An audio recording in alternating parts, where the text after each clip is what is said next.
Welcome to our continuing series, Questions and Answers for a World in Crisis, from the words of Sri Aurobindo and the Mother. The Superman, Part 1, from the Mother.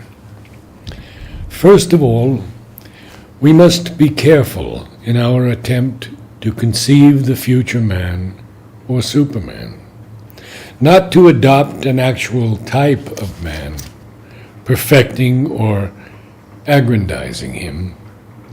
To avoid as much as possible this mistake, we should study the teachings of life's evolution.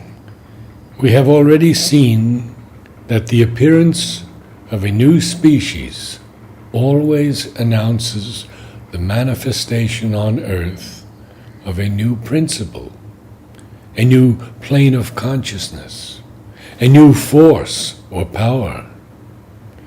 But at the same time, while the new species acquires this attempt of human genius, nature seeks the way which, once again, will lead her further.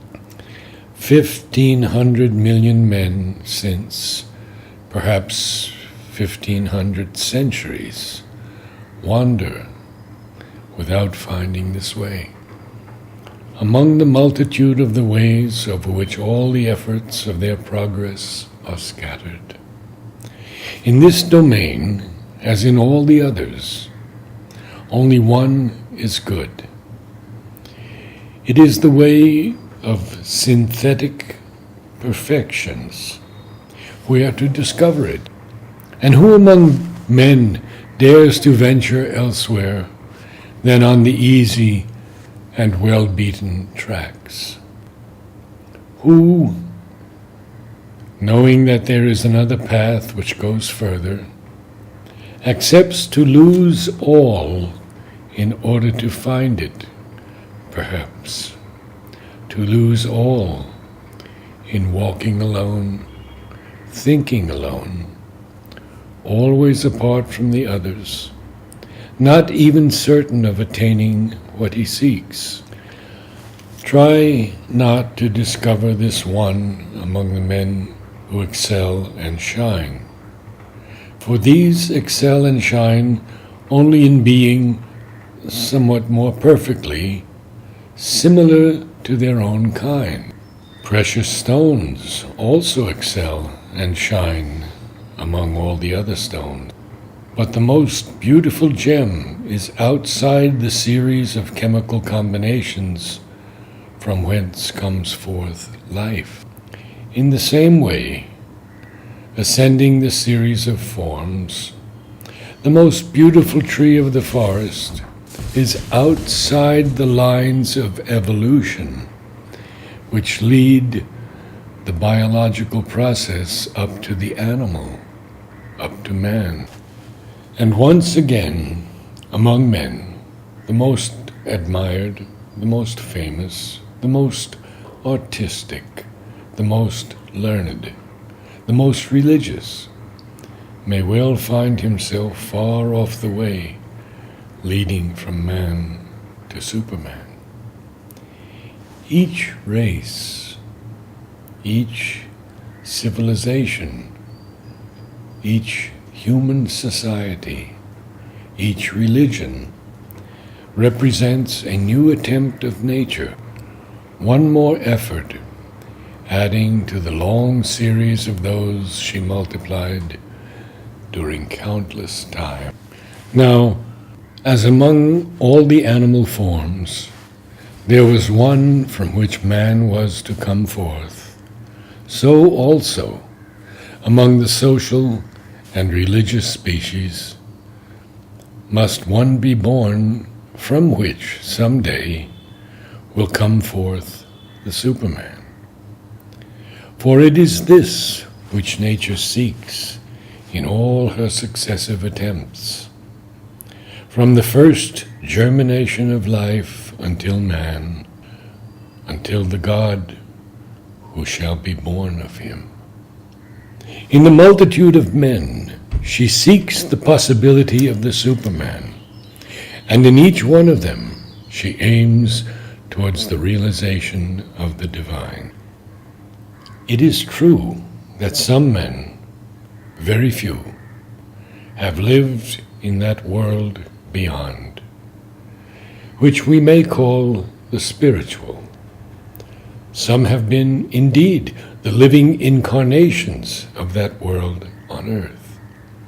But they are the exceptions, the forerunners, showing the way to the race, leading it towards its future realization, not the average man. But that which was the privilege of a few beings scattered through time and space shall become the central characteristic of the new type which is to appear. At present, man governs his life through reason. All the activities of the mind are of common use for him. His means of knowledge are observation and deduction. It is by and through reasoning that he takes his decision and chooses his way, or believes he does, in life.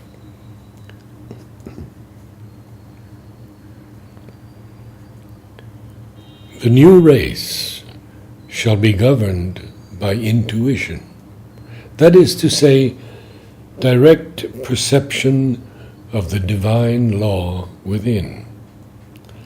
Some human beings actually know and experience intuition, as undoubtedly certain big gorillas of the forest have glimpses of reasoning.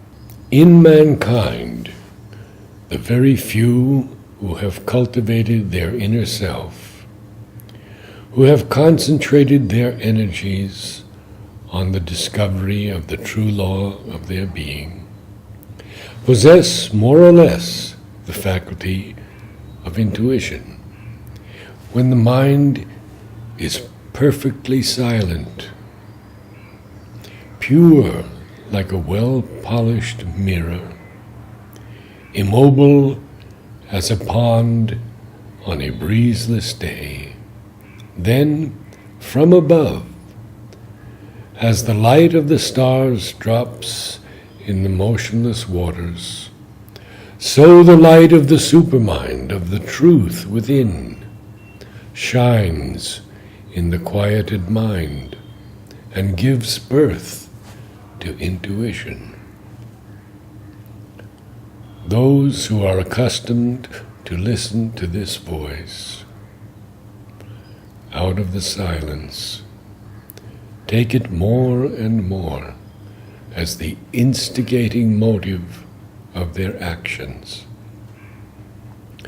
And where others, the average men, wander along the intricate paths of reasoning, they go straight their way, guided through the windings of life by intuition, this superior instinct, as by a strong and unfailing hand.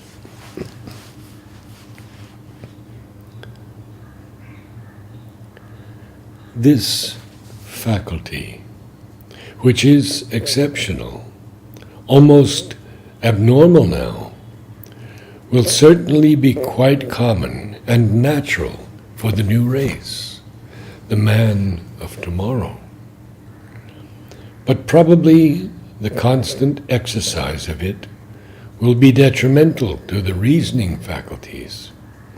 As man possesses no more the extreme physical ability of the monkey, so also will the Superman lose the extreme mental ability of man, this ability to deceive himself and others.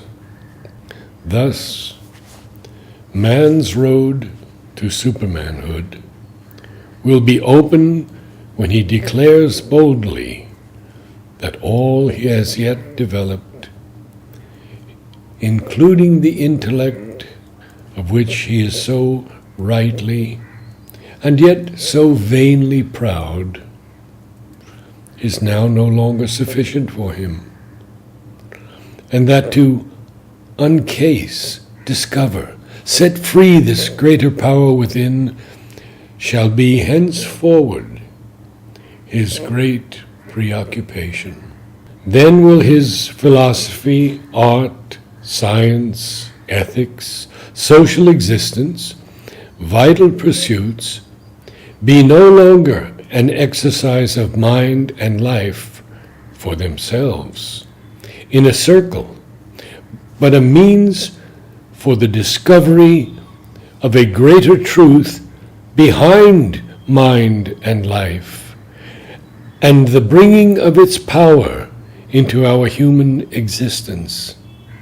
And this discovery is that of our real, because our highest self and nature.